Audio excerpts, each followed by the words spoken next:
Hola, ¿qué tal? Bienvenidos a Ni Más Ni Menos con Yelenis Reina. Ni más de lo que ocurre, ni menos de lo que nos importa.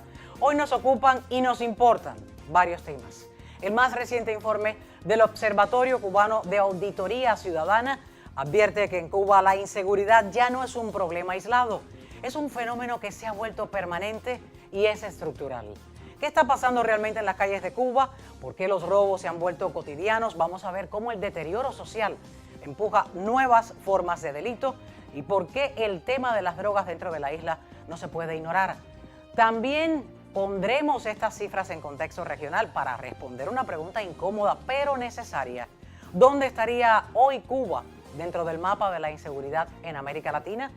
Datos, gráficas y análisis para contrastar el relato oficial con la realidad que muchos viven y que el régimen no muestra a sus turistas.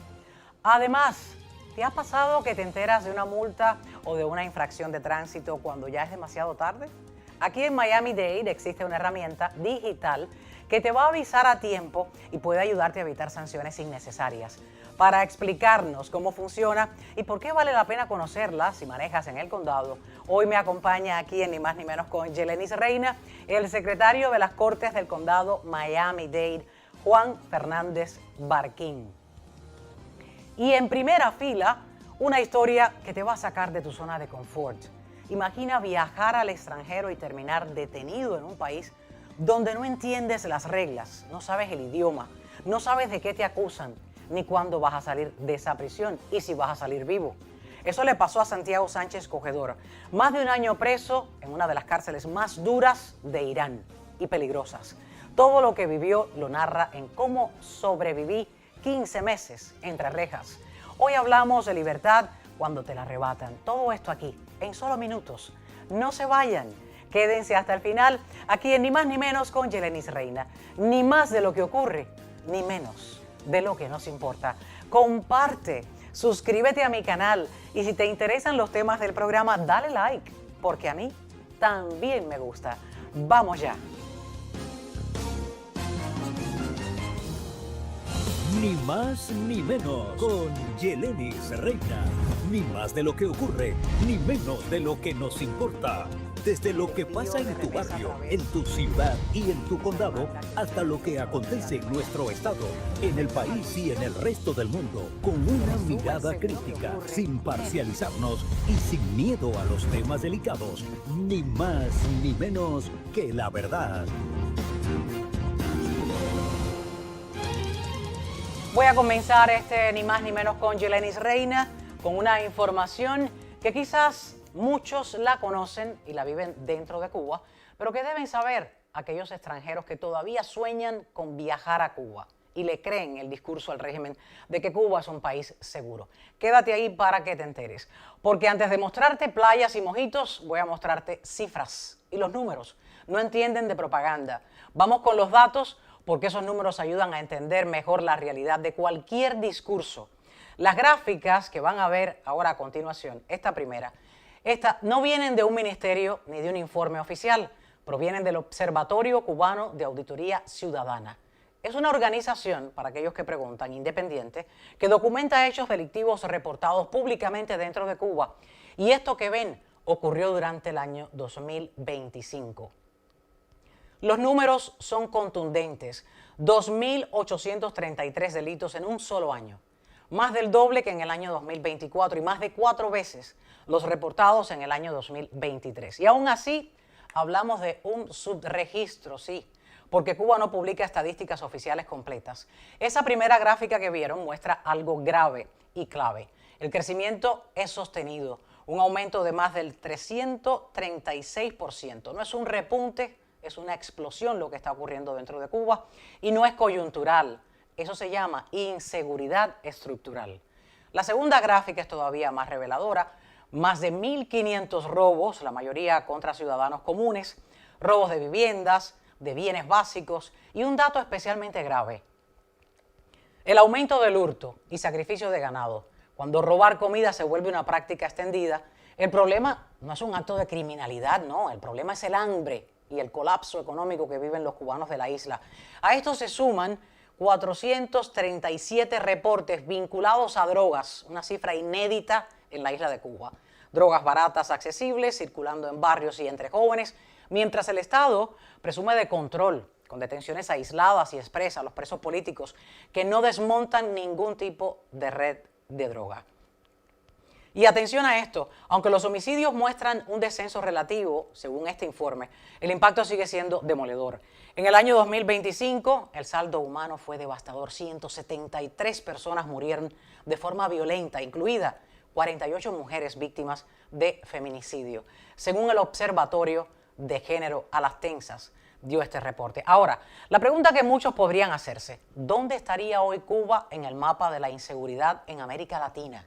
Bueno, con estas cifras de la OCAC y siendo un subregistro, Cuba ya no pertenece al grupo de países de baja criminalidad.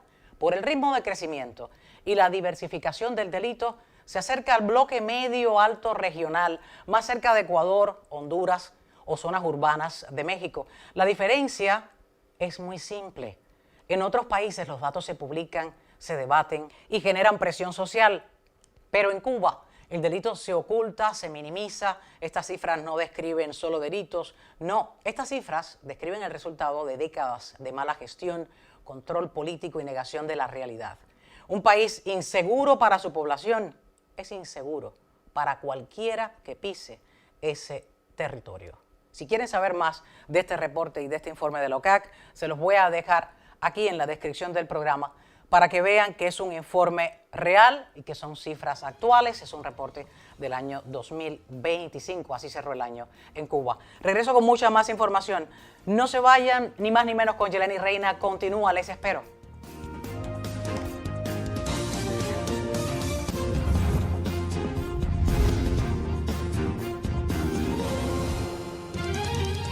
A esta hora aquí en Ni Más Ni Menos con Yeleni Reina tenemos el testimonio de un español que sobrevivió a meses de prisión en Irán. ¿Por qué le pasó? ¿Por qué estuvo tantos meses y por qué casi muere? Lo tengo conectado vía Zoom desde España para que conozcan el rostro de esa historia que está marcada en un libro que él mismo ha escrito para no olvidar y también para dar a conocer de las atrocidades que no solo se dicen en noticias, sino que personas que han sobrevivido a ellas la van a contar aquí en Ni Más Ni Menos con Yeleni Reina.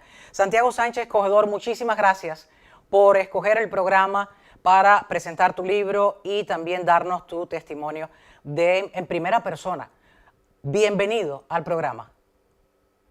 Muchas gracias. Gracias a vosotros por poder dar la oportunidad a personas como nosotros para dar altavoz y que se conozca un poco la historia que le puede pasar a cualquier persona que pase por esos países. Estás narrando en tu libro lo que viviste y por eso quiero que me lo cuentes. Lo que comenzó como un viaje, como una aventura, que es a lo que te dedicabas en aquel momento, pues terminó en todo un infierno para ti. Ahí tenemos imágenes tuyas para que las personas vayan viendo de tu recorrido por el mundo. En ese momento te ibas de España a Qatar para disfrutar del Mundial de Fútbol. Cuéntame, por favor. Pues sí, era un viaje solidario que consistía en ir caminando desde España hasta Qatar con motivo del Mundial de Fútbol. El motivo o la excusa, el destino final, la meta, llámalo como quieras, era Qatar. Y el motivo de ir caminando era pues un poco para promover el deporte, ¿no? El no dejar huella de carbono. A lo largo del viaje iba plantando árboles, recogiendo residuos, que en muchas ocasiones los cambiaba por un plato de comida, una ducha. Y era un viaje solidario porque lo iba publicando en mis redes sociales, iba haciendo paradas en orfanatos, en hospitales, me disfrazaba de payaso. Era un viaje, pues, un sí a todo, ¿no? Era un poco sí a todo. Medio ambiente, niños, orfanatos. Eres un ambientalista, te calificas un ambientalista, pero también aventurero y amante del deporte, para mezclar esas tres actividades. Y yo creo que de una manera bastante inofensiva, pues pagas con tu muerte. Voy a repetir el título del libro, ¿Cómo sobreviví 15 meses entre rejas? ¿Cómo te percatas? ¿Qué es lo que les lleva a las autoridades iraníes, a ese régimen, a a detenerte. ¿Qué fue lo que hiciste? Pues básicamente no tengo nada. O sea, la acusación era acusación de espía con una posible condena a muerte. De hecho, tengo un montón de compañeros que han sido ejecutados por ese motivo y yo estaba en la misma prisión, acusado de lo mismo y al final no había nada. Era una acusación vacía, acusación descafeinada. No sé cómo, qué palabra utilizar sin que sea, sin utilizar mofa o yo pensaba que era una broma, ¿no? Porque claro, me acusan de espía y ¿qué espía soy? ¿Qué tengo? ¿Qué puedo yo haber acumulado en mi teléfono si no estuve ni 24 horas en el país? Cuando me detienen y me dicen que, bueno, pues eso, que soy acusado de espía. Que Bueno, es estabas que esta información no acusado me llega de, hasta... que estabas acusado de espionaje. Esta foto que te hiciste frente a la tumba de Mahsa Amini, la joven cuya muerte bajo custodia policial pues desencadenó protestas y también toda la ira del régimen por ocultar ese crimen, y a quien protestaba por ella pues también era castigado. Por hacerte una foto delante de esa tumba es que te acusan de espionaje. No, bueno, la foto es lo de menos porque a día de hoy la conservo. O sea, los servicios de inteligencia no la borran de mi teléfono. No era una foto peligrosa, no se ve nada. Es una tumba donde han enterrado a una persona y esa tumba es pública. O sea, no es un cementerio privado, no estoy saltando ninguna valla ni ningún sitio militar. O sea, me refiero, había una cola de personas para hacerse fotos.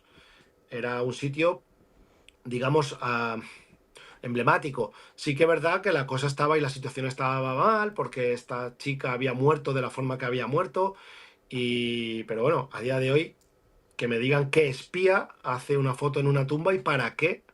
Yo nunca publiqué nada malo sobre Irán y no hice nada malo, vamos, de hecho no tuve tiempo, no estuve ni 24 horas hasta que me detienen. Te detienen y te acusan por espionaje, un cargo que en Irán pues te puede costar la pena de muerte. Cuando te detienen, ¿a dónde te llevan? Nárrame un poco lo que yo sé que está en el libro, pero de cierto modo, si lo cuentas y lo verbalizas, nos llega de primera mano y también te ayuda de cierto modo pues a sacarte eso de dentro, porque fueron varios meses y estamos hablando de 15 meses y no se borran muy fácil. Una vez que te detienen y te llevan a un centro, ¿tú pensaste que ibas a estar todos esos meses, más de un año?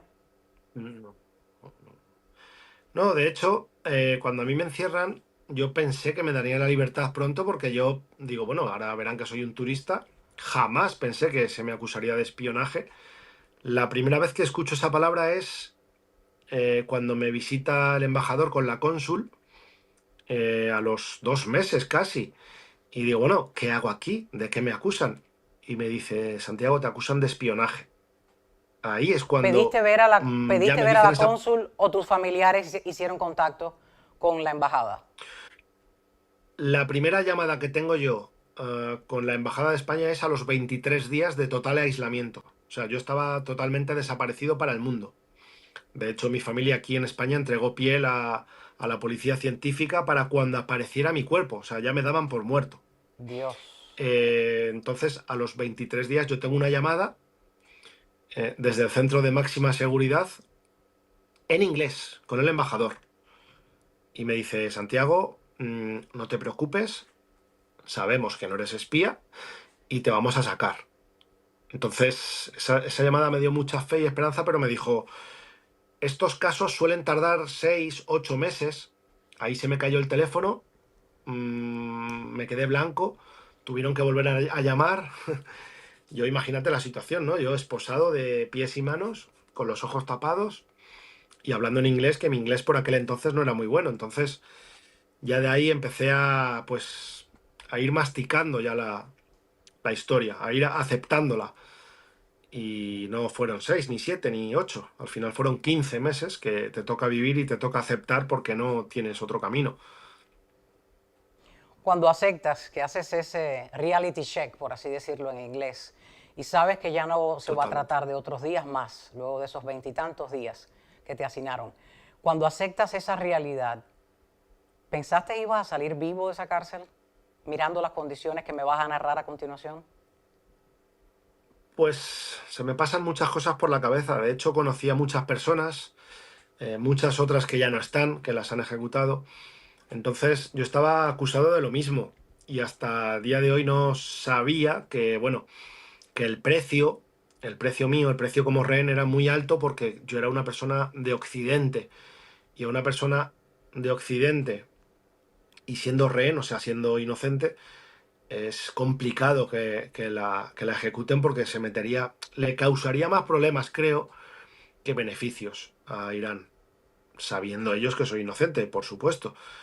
Entonces, bueno, fueron muchos pensamientos, fueron muchas luchas interiores, fue una prueba de fuego que me tocó vivir, digamos que fue un peaje que pagué y bueno, a día de hoy, pues si echo la mirada atrás, no lo veo tan malo.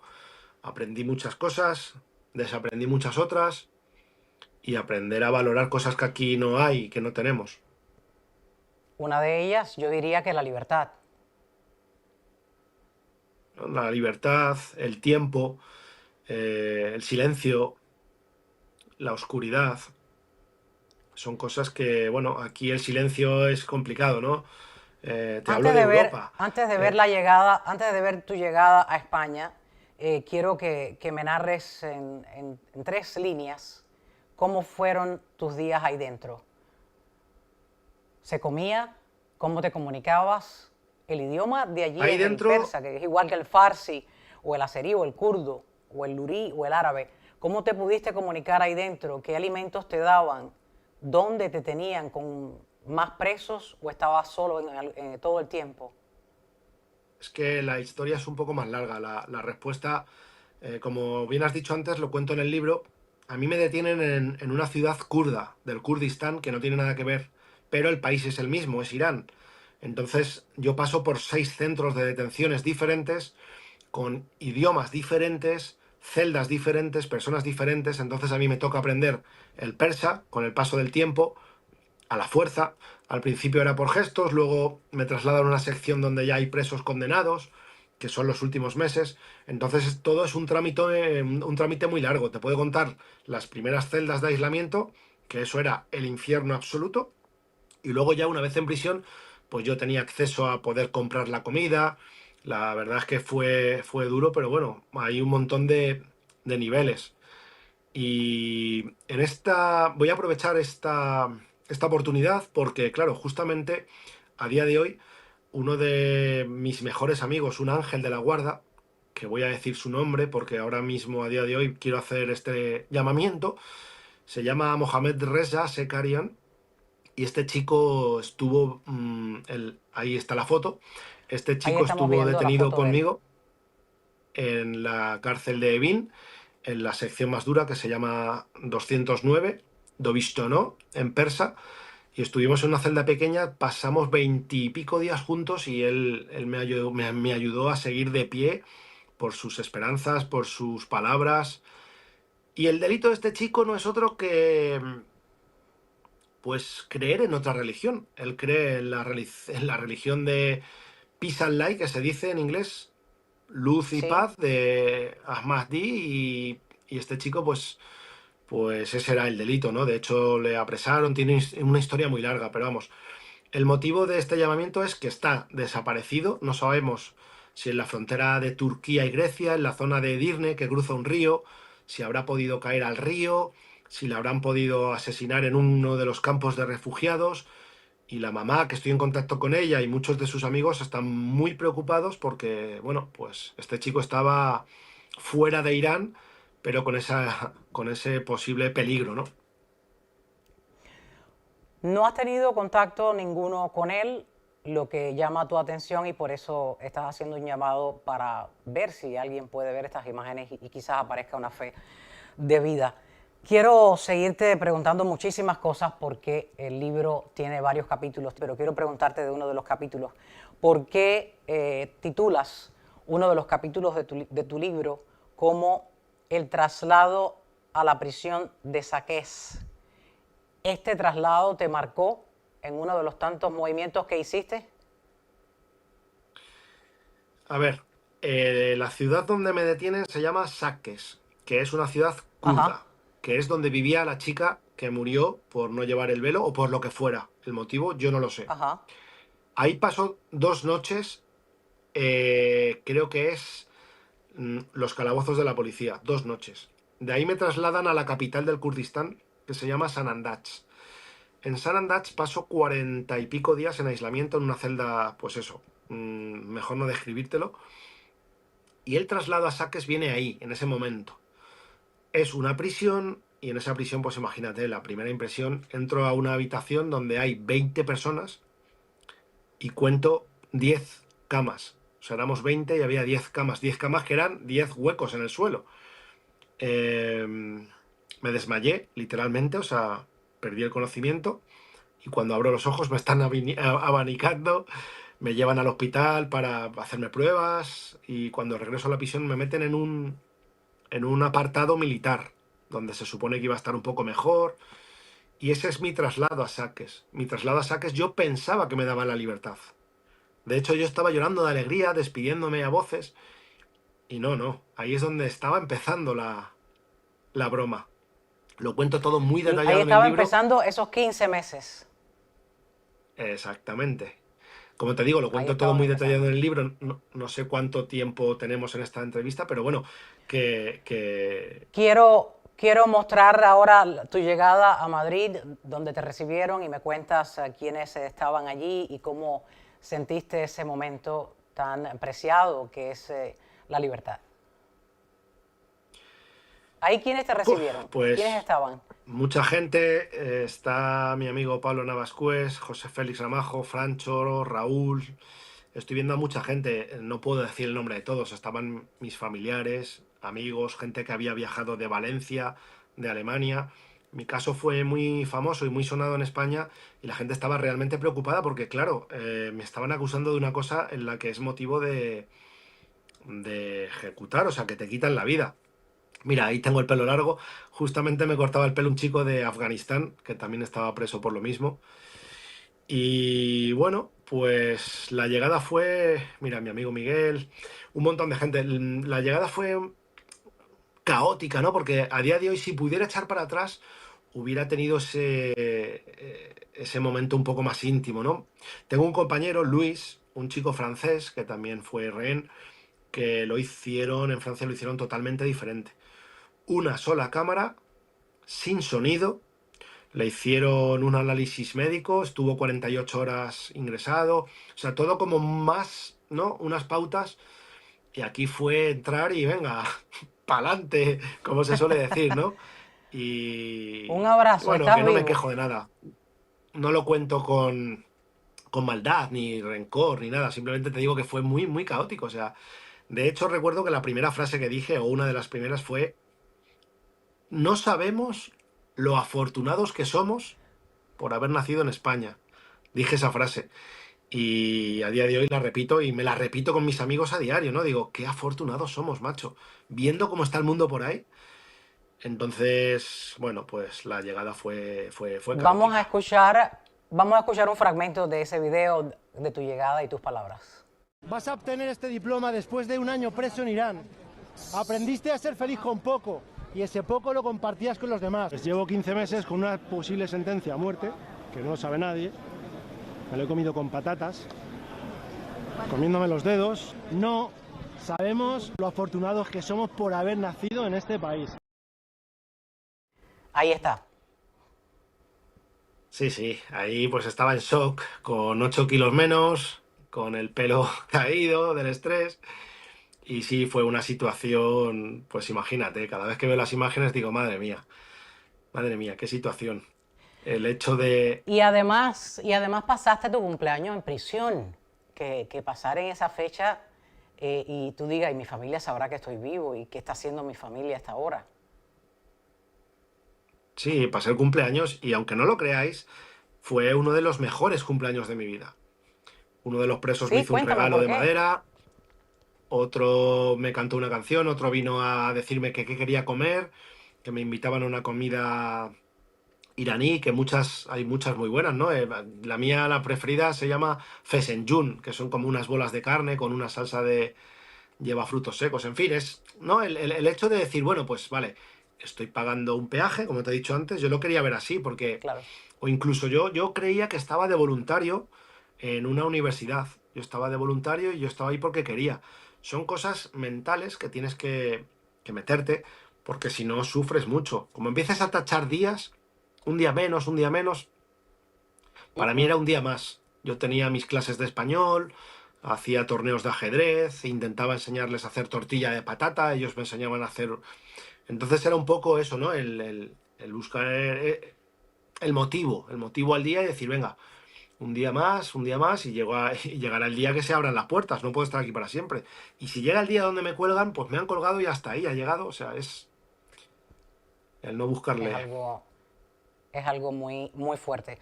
Y las imágenes que aquí ponemos en las noticias, pues lo narran y lo describen, lo que se vive dentro de Irán, todas estas protestas contra el régimen iraní, todos los muertos que se han cobrado esa lucha y ese enfrentamiento porque no quieren soltar el poder. Ahí tenemos imágenes de lo que vivimos.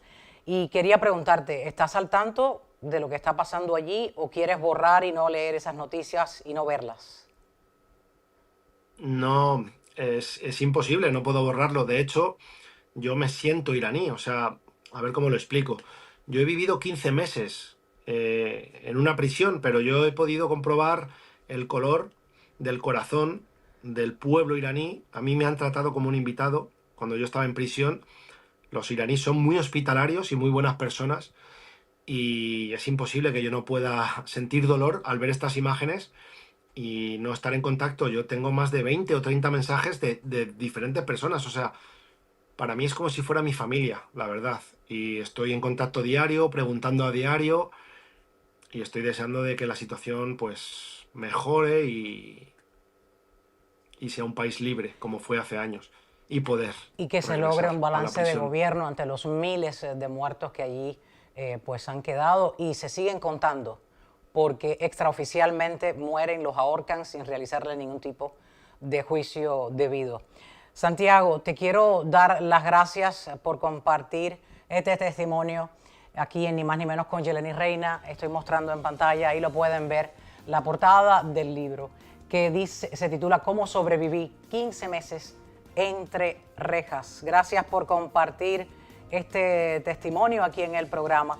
Y pueden buscar el libro en Amazon y pueden también visitar sus redes sociales, están ahí en pantalla, @Santiago Sánchez _cogedor.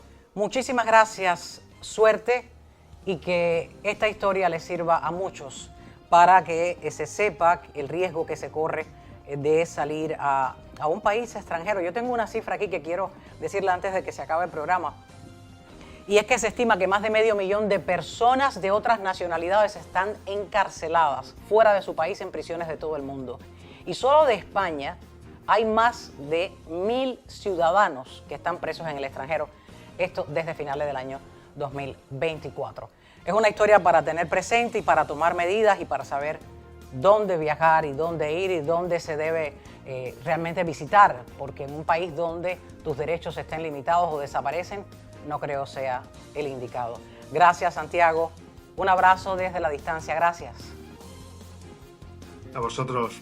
Hasta luego. Gracias. Y feliz noche, que es hora de dormir allá en España, en Madrid, donde te encuentras. A ustedes, mil gracias. Ya regreso con un poco más de información aquí en Ni Más Ni Menos con Yeleni Reina. Ni más de lo que ocurre, ni menos de lo que nos importa. Les espero. Comparte el link si te interesan los temas del programa.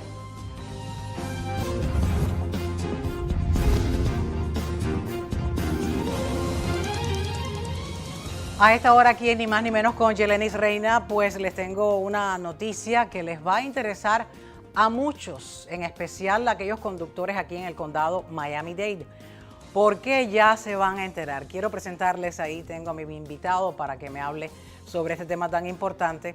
Se trata del secretario de las Cortes del condado Miami-Dade, Juan Fernández Barquín. Gracias por estar en el programa. Gracias por venir a hablarnos de esta iniciativa y déjanos saber de qué se trata en realidad. Ahora mismo vamos a tener menos problemas para pagar una multa, se nos va a olvidar menos tener que pagar una multa y algo más. Sí. Cuénteme, bienvenido. Ay, gracias, Yelenis. Gracias por la oportunidad. Sí, mira, lo que yo quiero que todos que están mirando entienden es que nosotros tenemos una aplicación en la tienda de Google y también en la tienda de Apple. Es bien fácil bajarlo. Se llama Miami-Dade Clerk of Courts.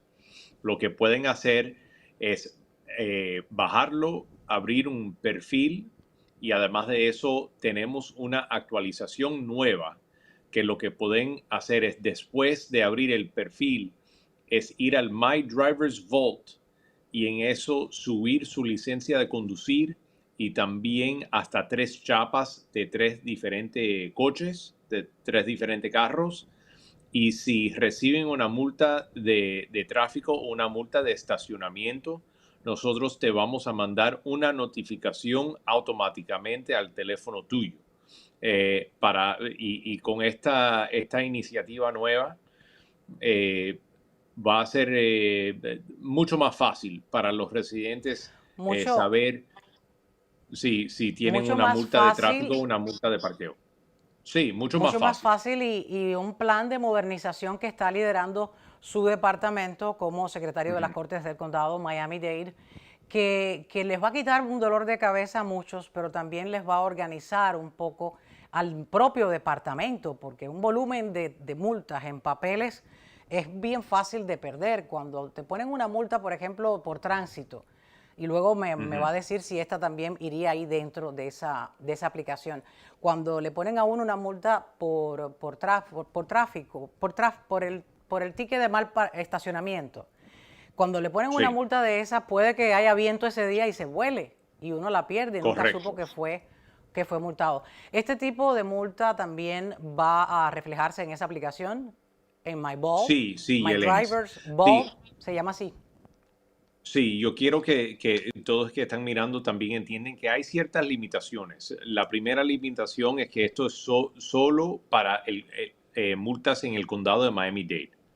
Eso es la primera limitación. La segunda es que si reciben una notificación de infracción por una multa de cámara de luz roja o de también de zona escolar, eso es una notificación que típicamente viene de una empresa privada o de un municipio participando en ese sistema. Yo no tengo acceso a eso. Eso viene de ellos. Es solo cuando se convierte a una multa de tráfico donde eso entra a mi universo y nosotros podemos mandar una notificación si hay una multa de tráfico pendiente. Eso y también otro límite es sobre los parqueos privados, que esto sí es algo que si vas a la playa, por ejemplo, a Miami Beach, hay muchísimos lotes privados. Nosotros no tenemos acceso a las multas de parqueos privados, pero por lo menos esto sí funciona para las multas de parqueo en sitios públicos, de municipios y de esos sitios que también, de lo que yo sé, además del viento, quizás causando, eh, perdiendo la multa.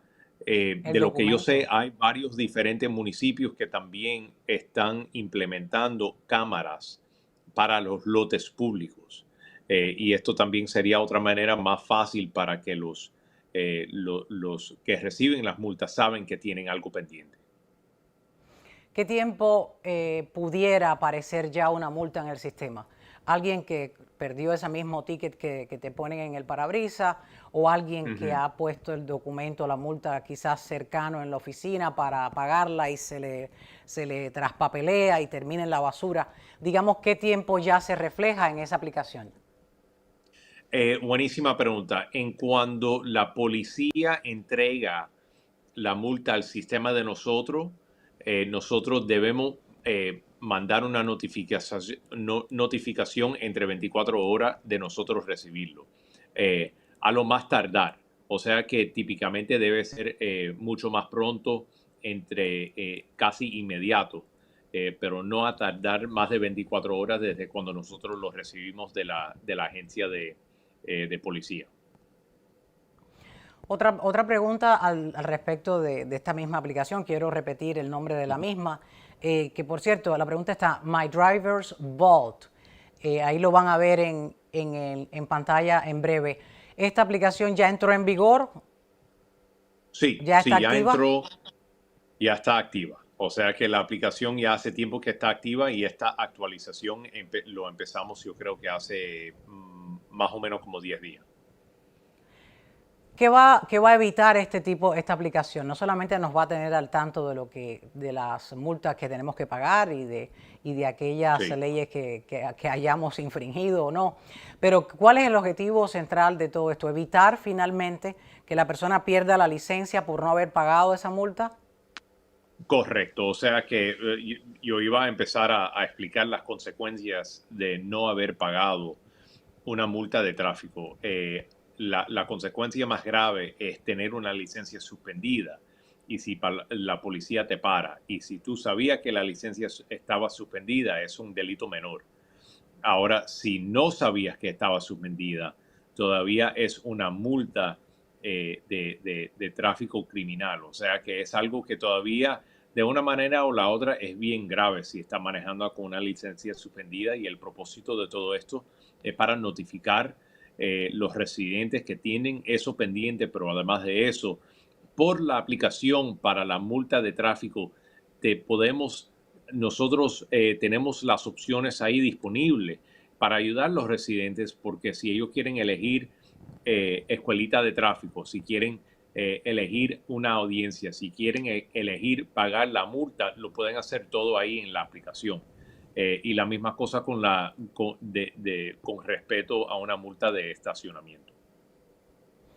Sí, inicialmente el objetivo es registrar hasta 3 autos y hacer este trámite de renovar la chapa también a través del teléfono. Esto hace una salida un poco más cómoda a estos trámites, o que había que hacerlo por correo de papel, había que llenar el formulario, mandar el cheque o ir a una oficina y hacer quizás una fila larguita o no. Pero con el objetivo inicial está tratando también de evitar que hayan personas que conduzcan con una licencia suspendida en el caso de que no pagaron la multa. O por la computadora también, pero a veces tienen problemas encontrando una computadora, pero por lo menos ahora, hoy con la tecnología que nosotros tenemos, básicamente tenemos una computadora a nuestros dedos en los teléfonos de nosotros. Entonces, con esta aplicación sería mucho más fácil para el usuario poder resolver la multa, pero también quería explicar que con la multa de estacionamiento también pueden decidir si quieren una audiencia, si quieren pagarlo de la misma manera. Entonces, el propósito de todo esto es hacerlo más fácil para los residentes más, y en una manera más inmediata. Cuando estábamos hablando de promocionar este tipo de aplicación para el cual es un trabajo de su oficina que ha tratado de llevar a cabo este fácil acceso para que los conductores en el condado de Miami-Dade pues sepan cuándo son notificados de una multa o no. Cuando hablábamos de ese tema mencionábamos la inteligencia artificial. ¿Qué papel juega aquí la inteligencia artificial? Ahora los robots nos están siguiendo y conocen los pasos y por dónde. Ya se sabe que nos siguen, porque abres el teléfono y enseguida te aparecen todos los productos de los cuales estabas hablando que querías comprar. Pero, ¿qué tal My Driver's Vault y la inteligencia artificial? ¿Cuál es la alianza aquí? Cuénteme, secretario. Bueno, puedo asegurar la tecnología con esto es bien fácil, o sea que es interconectado con el sistema de nosotros para poder notificar al usuario si tiene una multa pendiente. O sea que no depende tanto sobre la inteligencia artificial. Nosotros estamos implementando la inteligencia artificial con otros respetos de la oficina.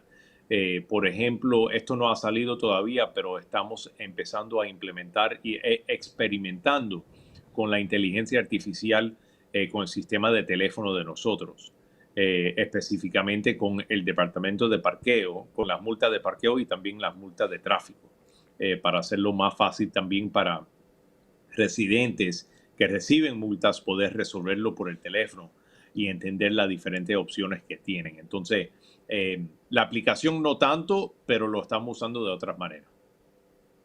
Pero ahí está la inteligencia artificial que llegó para quedarse.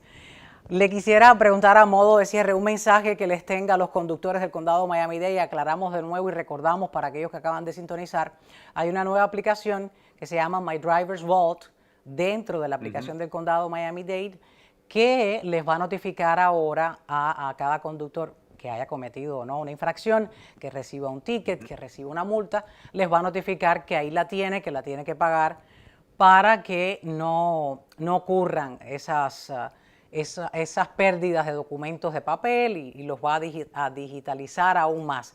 Pero también quisiera que les enviara un mensaje a aquellos conductores para que accedan a la aplicación, de cómo les beneficia y de que solo es para esas multas que tengan o que hayan recibido aquí en el condado Miami-Dade. Si lo multan en Broward, no le van a notificar a través de esa aplicación. Correcto. No van a recibir esa notificación. Te digo que estamos trabajando para ver cómo podemos hacer eso, cómo integrar el estado completo, pero eso a largo plazo. En estos momentos es solo multa de tráfico y estacionamiento aquí en el condado de Miami-Dade. Y es algo que espero que esto es, tú sabes, esto es otro ejemplo de nosotros usando la tecnología para hacer cosas más fáciles para los residentes. Y también quiero recordar a todos viendo esto que mi oficina no da multas de parqueo ni de tráfico. Nosotros solo recaudamos los fondos, que es una diferencia bien grande que muchísima gente piensa que nosotros damos la multa. Eso no es la verdad. Nosotros solo recaudamos los fondos. Para la multa están los agentes del orden. Sí. De eso se trata. Muchísimas gracias al secretario de las Cortes del Condado Miami-Dade, Juan Fernández Barquín. Gracias por acceder a la invitación aquí en el programa, en Ni Más Ni Menos con Yeleni Reina. Un gran honor. Muchísimas gracias. Gracias. Ni Más Ni Menos con Yeleni Reina continúa. Espero que se quede conmigo. Comparte el link. Muchas personas deben de saber lo que está pasando aquí en el condado Miami-Dade. Les espero, no se vayan.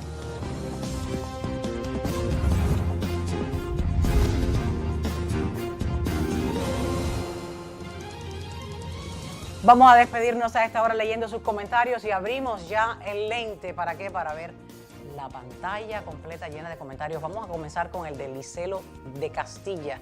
Escribió: repudiamos y despreciamos las palabras de Petro apoyando este régimen fascista, socialista, este régimen que mantiene secuestrados a 8 millones de personas. Y continuó: Licelo de Castilla, gracias por comentar, por ver el programa. Ahí, Juan Fina Camura, te están dando tu corazoncito. La tía Patti comentó: discurso ridículo de Díaz Canel.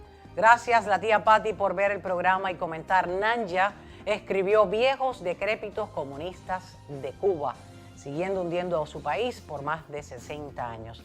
Gracias por comentar.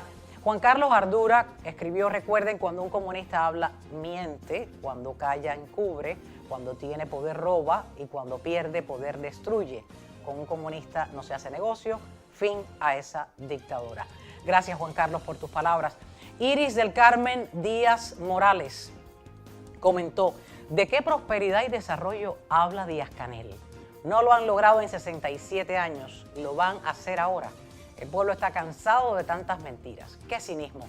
Gracias, Iris, por ver el programa, por escribir tu comentario. Gracias también a Altagracia Matos. Gracias y su corazoncito a todos. A Jesús de Mendoza, gracias. A Altagracia Matos, gracias. También gracias a Alison, a Juan Ernesto Bracacho y también a Saraí Pena. Gracias a todos. Mira, Juan Ernesto es Brancacho, Reina. Juan Ernesto Brancacho escribió: saludos cordiales desde Miami.